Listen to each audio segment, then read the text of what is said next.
Om Namah Shivaya Gurave Sachidananda Murtaye Nishprapanchaya Shantaya Niralambaya Tejase.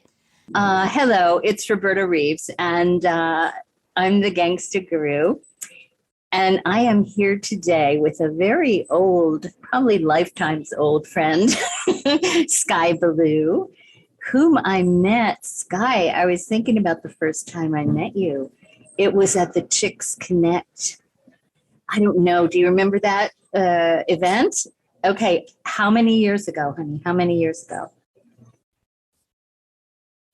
Wow. Maybe, yeah. I don't know, 5 or 6. Yeah, 5 or 6, or I don't even know. But I was laughing to myself. Go ahead.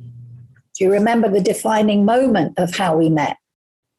Yes. Well, what I remember is Tiffany, shout out to Tiffany Almazan, made me do a YouTube live. I kept running away from her, skirting her the entire conference. And finally she goes, no, Roberta, you're going to make one. And honest to God, Skye, she created a monster. Because now I just do podcasts all the time. Wow. Tell me your memory. Tell me your memory. My memory is that they played Hallelujah, and you were one end of the room and I was the other. And I had been listening to Hallelujah that morning in the shower before I left home on repeat. And so I was like, hallelujah, Leonard Cohen. And you were the other end of the room and you were da, da, da, da, da. And there was like this incredible connection. It was, yeah. Yeah. So let me introduce my guest now that you know how we met each other. Skye Baloo from Las Vegas, Nevada. And she's an author and I want to say divinely led spiritual soul. She was my therapist for, 6 months when you were talking me through a really rocky period. I don't know if you remember that part too. I can talk about it. You can't, but I can. And so she kind of held my hand in a time of transition. And then she promised me to come to Italy, to go to Damanhur. And I wanted to go, and neither one of us made it before the damn pandemic. But we will. And so Skye is here to talk to us about her passion, her specialty, which is working with children, beloved souls who are very unique, children with autism, children with ADD, and children who have had trauma. And as they grow into adulthood, how does that mold and shape their lives?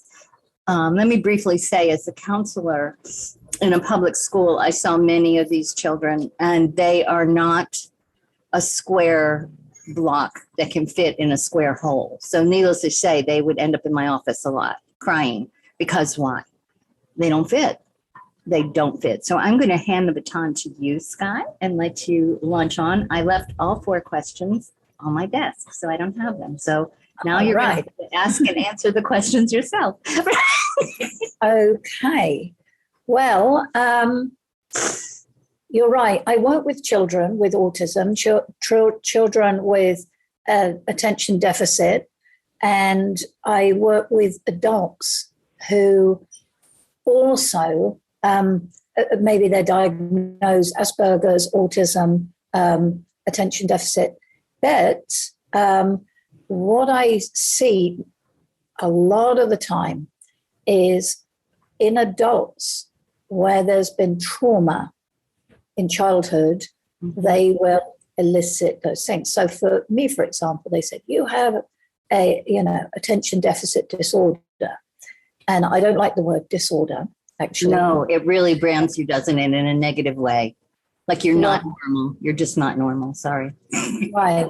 And so and actually they say autism spectrum disorder, and it's just very rude. Can you explain the spectrum, Skye, just for our audience, because they may not have the psychological background that you have? Yeah. Right. How would you say spectrum? What does it mean? I would say they say neurotypical is here, and they would say that low functioning autism is here. And so the spectrum is that we all are somewhere along the spectrum. So are we neurotypical or are we low functioning autism? Now, my work over the last 35 years has really been to kind of challenge the concept of ADD for sure, and to look at how we can really help with autism. And also, a lot of my work now is with adults who've struggled with childhood trauma and show all kind of struggle with attention, struggle with focus, because of that. So with ADD, well, really I need to say, I think that there's two types of trauma. This is kind of getting to the real nitty-gritty point. Two types of trauma. One type of trauma we have is growing up in a home where we're not able to be ourselves. So we're So have we're not. Have you been reading my mail, Skye? Have you been reading my mail? I mean, you're just never mind. Go ahead. I'm sorry. So we're born into a home, and our parents have their stuff from their parents and their parents and their parents. Nobody's fault, but we're not able to be ourselves. When we're not able to be ourselves, it's a real trauma. We learn to people please. We learn to do anything in order to belong, except be us. And then when we grow up, we learn that unless we're authentically us, nobody likes us. So it's a double bind. And we don't like ourselves either. Exactly. I was just going to say that. We don't. Sorry. Yeah, we do. Right. Yeah. And so then we struggle, and we struggle with self-hate. We struggle with low self-worth, powerlessness, hopelessness, addictions, eating, drinking, stuffing our feelings, reactionary behaviors, firing the inner drugstore because we want to feel something. And fueling the inner drugstore means that we live in excitement and chaos and fear and all of that kind of stuff. But so do children. When you see a child with ADHD and they're going boing, boing, boing, boing, boing, I believe that they're also living in trauma. But there's two types of trauma, and this is like the key thing. Two types of trauma. One is we're born into families where there's already dysfunction, and they struggle, and so the child learns that it's not safe to be themselves. Maybe their parents are addicts, or they're emotionally unavailable. They might not be addicts. They might be workaholics, but they might have learned to be. Or perhaps rageaholics. Just throwing that in. Rageaholics. Yeah. Well, but it might just be, I mean, they might just work too much. Basically, their parents won't have learned to be them, that it's okay to be themselves because they're parents. So it's nobody's fault. And it's not necessarily anything that's majorly obvious, but it has a profound impact. So sometimes you get children of, kind of high-flying, influential people, look like they had a great childhood, they're struggling, and they struggle to get to the point of it. But it's because they didn't get a sense of self. And that's the most devastating thing for anybody, because really, ultimately, it's all about relationship. So I have some questions before you keep going. I'm just thinking of questions. Do you just one thing? Go ahead. Go ahead. You finish. One other thing, because this is really important, and it will probably help the questions a lot. There's another type of trauma. So one is growing up in a dysfunctional home. The other type of trauma is when you're born with a wonderful heightened sensitivity to the wonders of life. When you're born with heightened sensitivity to life, everything's traumatic because you go out and there's so much around. You go to the grocery store and there's so much to see. The noise, there's so much noise around. If you were just living in the Amazon rainforest, you would be used to your surroundings, you'd be used to the noises. And actually, you'd really succeed because you would hear things from far off. You would notice when the light in the trees changed and a monkey came down to steal your lunch or something. Yeah. But when you're in society and you have this heightened sensitivity, it's really, really tough. So there you are in school and you're amazing and you're tuned in and you're aware. but it hurts. It hurts because you're stuffed into what you said, the square peg. Mm.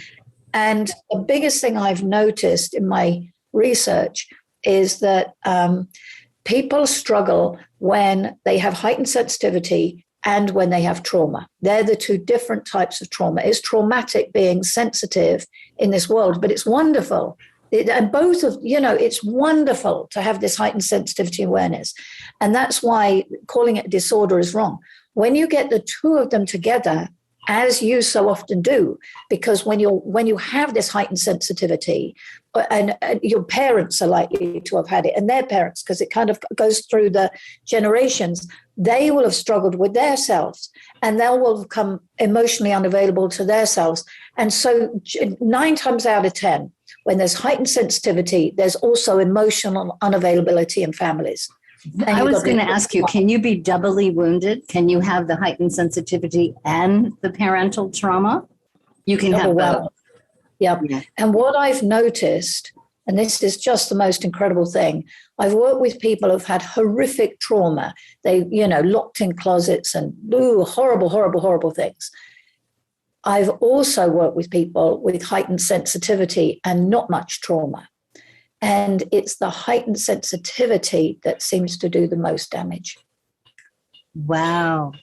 So really, they're like a little, my picture is like a little one-celled animal with neurons all over it sticking out, and they just ping against everything in the environment and absorb everything in the environment. Sound like you're describing the coronavirus. God, it's on all of us. Stop it. Yeah, that's it might be coronavirus of the mind. I think, Skye Baloo, I follow Skye Baloo. He said fear is transmitted much more quickly than a virus. That's all I'm going to say about that. It's the fear. I agree. Yeah. So I'm thinking about myself, because you're really pinging. I really meant it. Did you read my mail? Because I was abused as a child, which is also called Italian parenting, Italian immigrant parenting. Okay. I didn't know it was abusive. I thought everybody's mother beat them with belts, the buckle end of the belt. What did I know? No, you don't know what's going on in somebody else's house. I thought everybody's mother ran around, slammed the windows down and said, I'm going to kill you. No, they didn't. Surprise. And I have the moon in Pisces astrologically, so I am very empathic. So I think, Skye, looking back, I was a child of the 50s. I was born in 1950. So I look back and I think I probably had ADD before it was a thing. And my son at 32 years old asked me, hey, Mom, do you think I could have had ADD? And I said, yeah. I wasn't about to put you on medicine and name it as you say, as a disorder and get you labeled in a school system. I'd rather have you act out every once in a while. And he acted out big time, but what can I tell you? So you're really pinging a lot for my own personal history of, as you're describing things. But I think mine was kind of both, because like I say, I was born with an astrological moon in Pisces. So I was a sponge, and then I was born into a traumatizing environment. Right. Yeah. Yeah.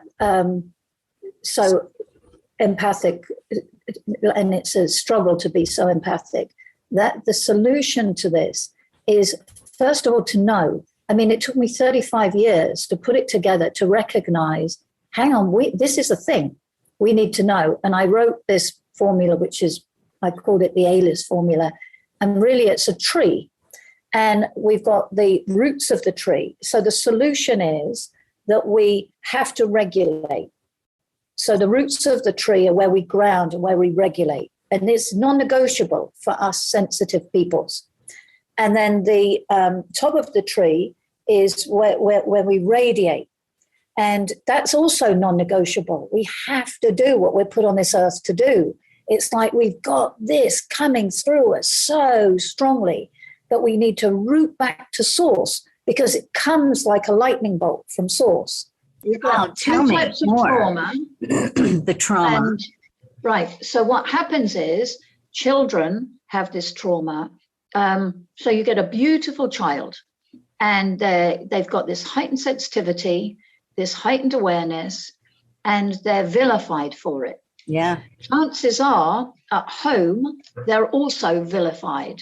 It's also not okay to be them. Because So they're not- pain in the ass. They're not easy kids to raise, right? They're just not. They actually would be if anybody listened to them.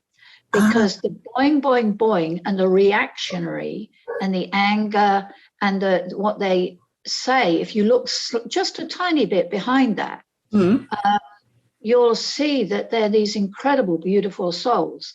It's just getting to the part behind that. But the other thing, of course, is the parents are often struggling themselves with their own demons. So it's hard enough when you're not struggling yourself to look behind a child that's off the deep end. But when you are struggling and you feel out of control, when you have a child that's out of control too, it's really tough. And when I work with parents, I mean, a lot of the work can just be the work for them. And also, we need for the child to be known, to be heard, to be understood. I was working last week. There was just like, I put it in confidentiality. I'll change it a little bit. But I was working with a child, wouldn't do a thing she's told, ever.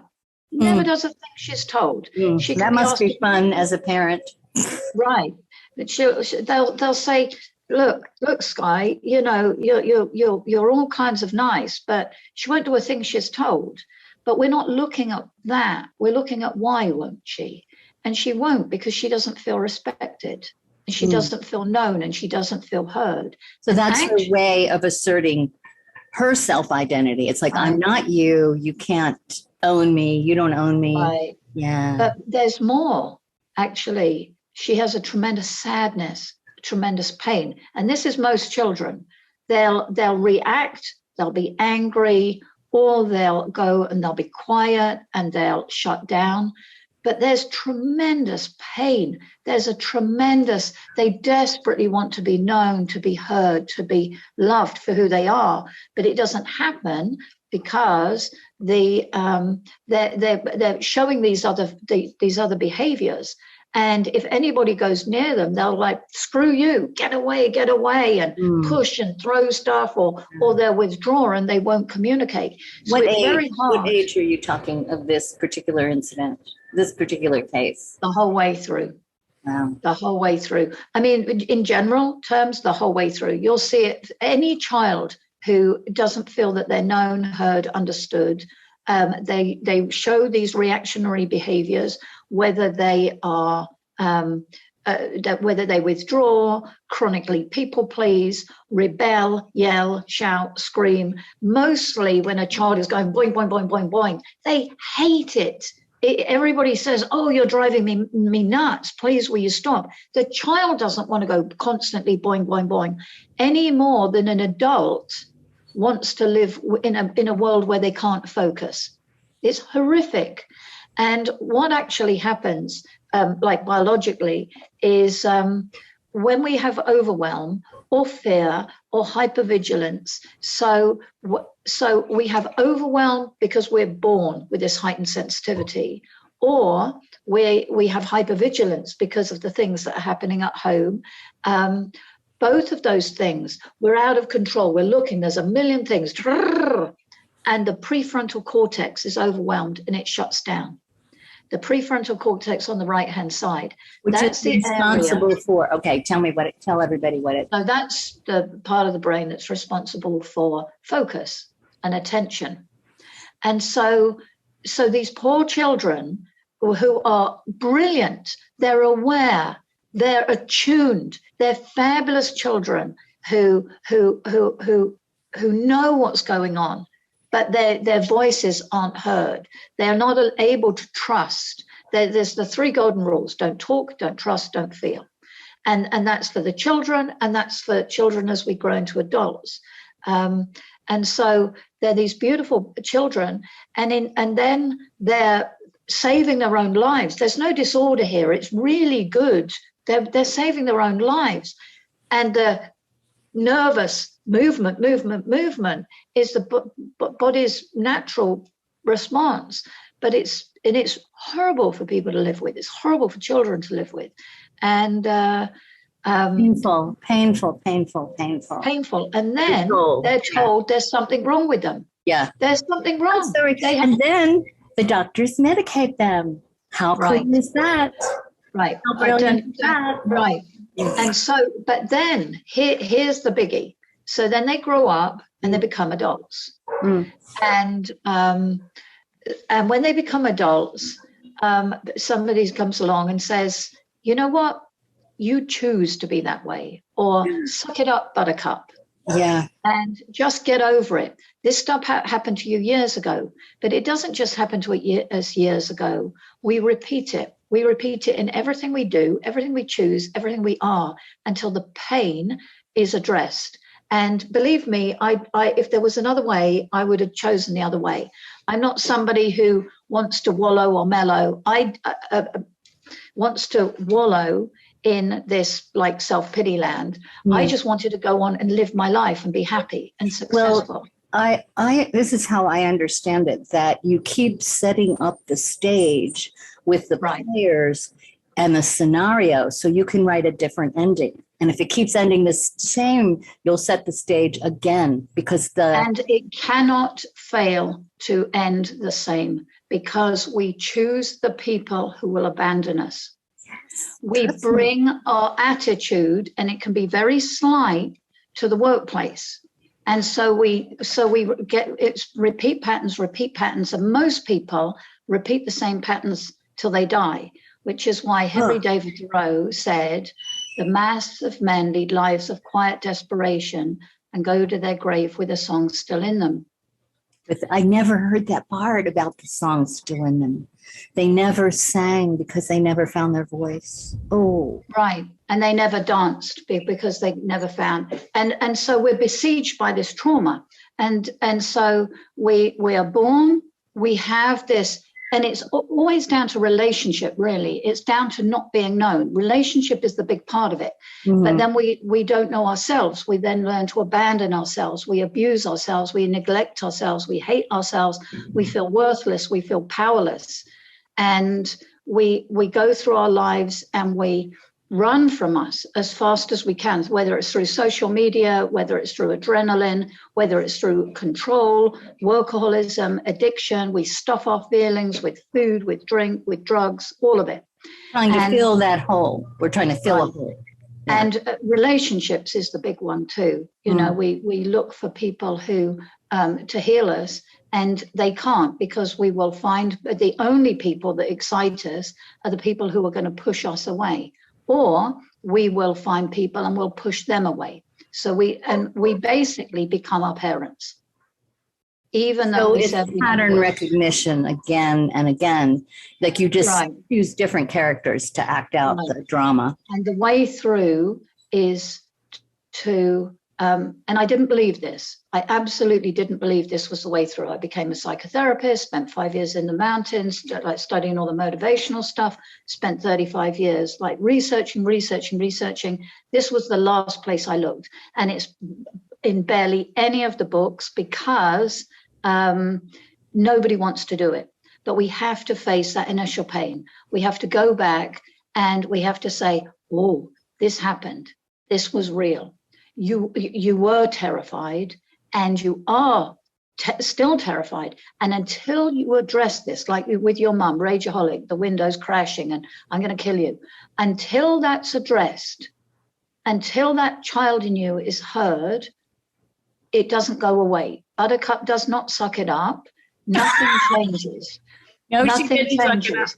And you'll continue to choose to repeat patterns that will set that stage up again and again. Self-destructive patterns. Right. But here's the thing. We would rather go and have a colonoscopy than sit with ourselves for 5 minutes and hear that pain. We'd rather have open heart surgery than sit with ourselves for 5 minutes and hear that pain, because it's so terrifying. for me to hear my pain, it took me to be completely paralyzed in my face. Something happened, I was triggered, I couldn't breathe, barely breathe, and my face went paralyzed. And then I had to look at it. There was no place left to run. But that's how frightening it was to look at the pain. And so we hit our rock bottom moment, and that was mine. And our rock bottom moments are the moments when the pain of going on is the pain. It is so much that we're prepared to sit and look at the pain at last. But we need a toolkit. In that rock bottom moment, we need the toolkit. And my job with people is, when I work with people, is that their rock bottom isn't here, their rock bottom's here. So that if somebody rolls their eyes at you and makes you feel horrible about yourself, that's your boundary, that's your cutoff point, rather than somebody knocking you into a coma, or rather than you sipping whiskey on a park bench. Or sipping Stabentum. Here's to you. This is my drink of choice. I'm drinking. A couple of thoughts. We have about 5 minutes left, and I want you to tell people about your books and your foundation. And I think those are important to cover. But I want to very quickly just throw out, and if this can't be answered quickly, just tell me. Now we got to move on. But my son, honest to God, Skye, this kid was in utero, and I'd go to a pep rally at school, and he'd be playing the drums on the inside. And then he came out on one contraction. No, it's like the doctor said, okay, Mr. Reeves, get your camera, the baby's crowning. And my husband turned around and he goes, oh, you have a boy. The entire baby came out like one. And that's how he did life. He was to the emergency room 3 times before he was 3 years old. They started keeping a fucking card on me because they thought I was abusing my kid. He didn't know he had a body. He would think a thought and he would do it. You know what I'm saying? He wasn't encumbered by his body. He was just like, oh, I found him at 8.5 months. Crawled through the house, through the living room, through the kitchen, off the front porch, and I found an 8.5-month-old baby halfway up the sliding board on the swing set. He couldn't walk. So we're talking that kind of energy, that kind of ADD. And the things that you're saying to me, let me ask you this, can trauma be from I'm a past life person, I believe in it. Can it bleed through from another life? Can that trauma, or does it have to be this life? I don't know. Don't know either. No, nobody really knows. I do think that when you're growing in the womb, you have an awareness, but obviously we're all born with our own characteristics, and it doesn't sound like it's an attention deficit that your son had. It sounds like tons of wonderful energy that obviously would need to be harnessed in a certain way. There's nothing wrong with a child having tons of energy. You just got to obviously watch the child and make sure he doesn't. And I didn't want to get one of those leashes that you see people put on their children, like a little dog, like a little Paro. No, I can't do that to a baby. No. But no. It's a lot of work when you have a very active child. You know, Skye, as a counselor, I would tell my parents who had such child as you're describing, and they weren't fitting in the school system, and the teacher was always yelling at them, and the class was always laughing at them. They were the butt of all the jokes, and they knew it, and they were crushed inside, but they didn't know why they were doing what they were doing. I would tell the parents, having a child as your child, hypersensitive, hyperactive, hyper everything, is the other end of the spectrum of having a child who is totally disabled. It's an equal amount of energy, of parenting skills. It's not, what did you call it, the middle ground, or the normal, what would be in the range? Neurotypical. When you have what they say. I don't actually believe that children with ADHD are born with a different brain. My belief is they're born with brilliance, a heightened sensitivity that overwhelms their normal brain and causes it to shut down. I don't think that they're not neurotypical. Yes, their brain shuts down, but it's because they're overwhelmed.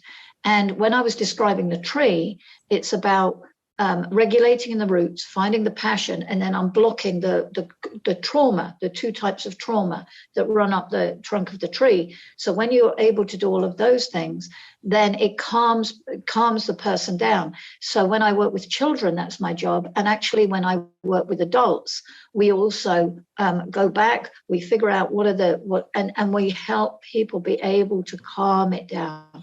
The chaos, it's getting rid of the chaos and bringing in the self-love.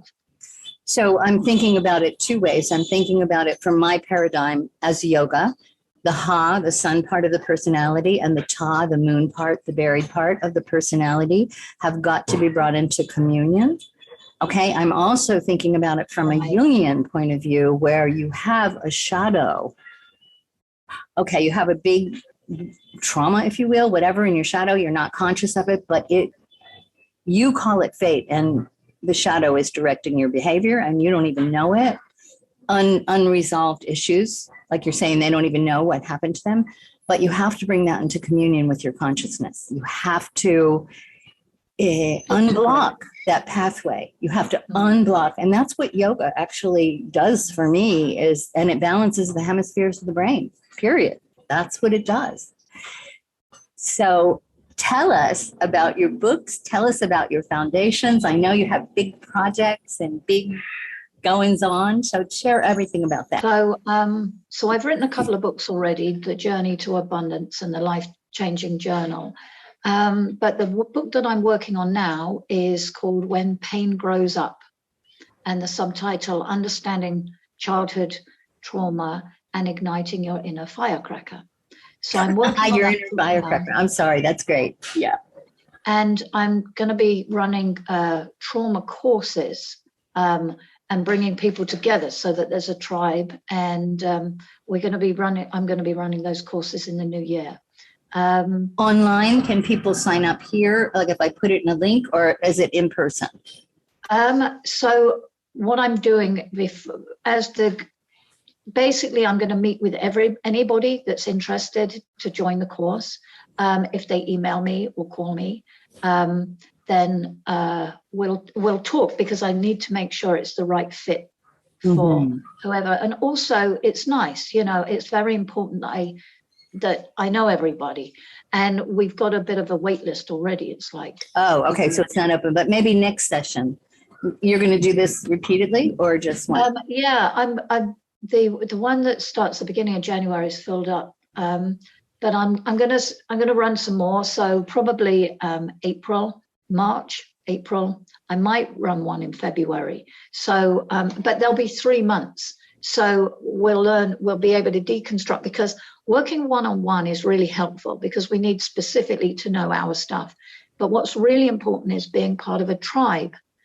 And when we've had trauma, we think we're the only people in the world who've had the trauma. And to go through it together, you get so much information. Every week there's so much information, and then the tribe comes together and everybody heals together. So it's kind of exciting. Beautiful. So, beautiful model. Yep. So, that's what I do. I work with children and I work with adults.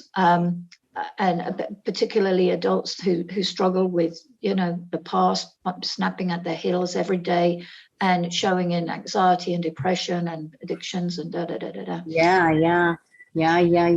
Okay, so I would like for you to send me some links so people can, and some copies of your books, and I will put them beneath so that people can hook up with you, read your books, find out what's going on, because as a counselor, I wish I had known you when I was 37 years as a guidance counselor, because as a counselor, you're pretty much out there in the trenches and you're doing triage.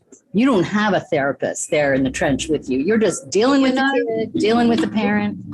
What made me do this is I needed this, and I had to find the way. And just becoming a psychotherapist wasn't enough. And it was when I started studying brilliance, savants, autism, ADHD, and I put it together, this heightened sensitivity. But then I had to do more even than that. I put together the model of the tree, and, you know, we got to regulate, and then we got to find our passion. We got to unblock this trauma, identify the 2 different types of trauma. But then it's more. Then it is, we got to face the pain and open our brilliance. So we got to face that pain, and then we are able to step into our brilliance and be confidently us. And it's life-changing. It's absolutely I believe it, life-changing. because when you do that, there's a wall that separates that brilliance from the depths of your pain, from the depths of your trauma. Right. And we know there's more. That wall. Bang, bang, bang. So you have to like break the wall, and suddenly up there, the sun is brilliant, but you have the courage to keep smashing yourself against the wall. And the way that we do it is very, very, very, very gently. You know, dance with your shadow. You know, embrace all that you are. There's no imperfection is the key word. You know, joy. We were born full of joy. If you see a child, they're full of joy, curiosity, and wonder. And that's love and laughter. That's our natural state. And imperfection is just the way forward. Perfection is the enemy of love. Yes, yes, yes, yes. And the child in me is saying, yes, yes, yes. I love it. I love it. I think for me, I went into counseling as a high school counselor to heal my own inner child. It was not some altruistic thing. It was like I needed to walk with these other children, and I needed to be present with them so I could be present with myself. And as an empath, not get out of my center, but really experience the healing through kind of their healing. Yeah. What I would say to the people listening today is, if anybody is interested in all of this, I said to you that I'm going to share my personal email. Okay, good. So that people can contact, and we'll put up the phone number, and they can have a call with me. I'm just kind of in a big transition, so I got a little bit of time before I launch everything. So if people are quick. Okay, cool. Well, Skye, it is so wonderful to catch up with you again. We could talk forever, but I'm getting the high sign from Moises here. Like he's not even looking at me. Only so much editing somebody can do. And we have a lot to say. Okay, sweetheart. Namaste. We did it. We bypassed the demons on the internet. And thank you. Thank you. Heartfelt thanks. And continue your good work. And if you're bored, come down to visit me in Kazu now. I will, for sure. I got my passport ready.